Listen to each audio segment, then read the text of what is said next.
another telekinesis video. Today we're going to talk about how you can measure your telekinetic powers.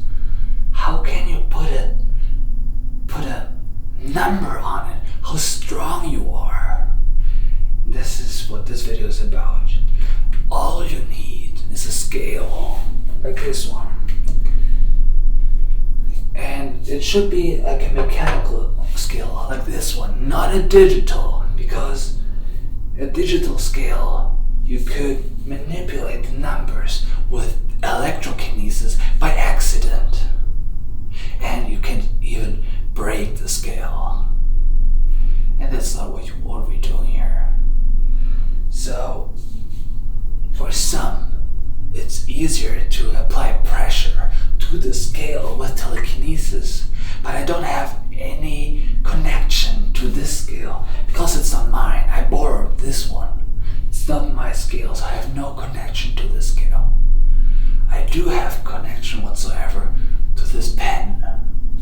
So I'm putting the pen down on the scale, and then I apply pressure to the pen and the pen towards the scale. So I apply pressure with my telekinetic powers to the pen, and then on the scale I can see how strong I am.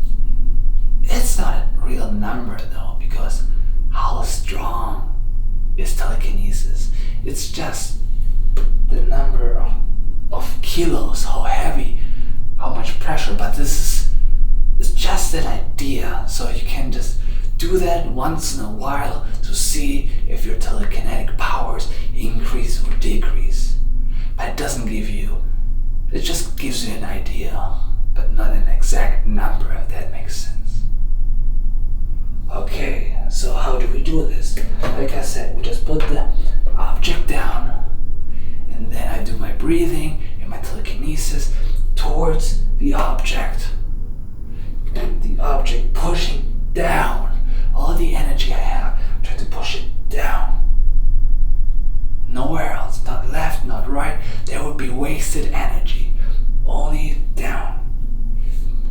And then I can see on the scale how strong I am. Let's do this.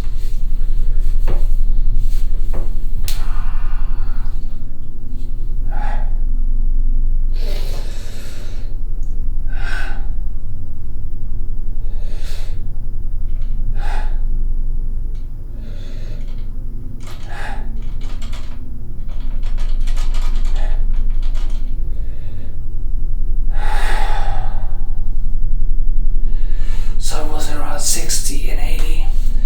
That's how it was last time too, so I didn't get stronger. But anyways, I hope that was helpful. If you have any questions, please let me know in the comments below. I'm here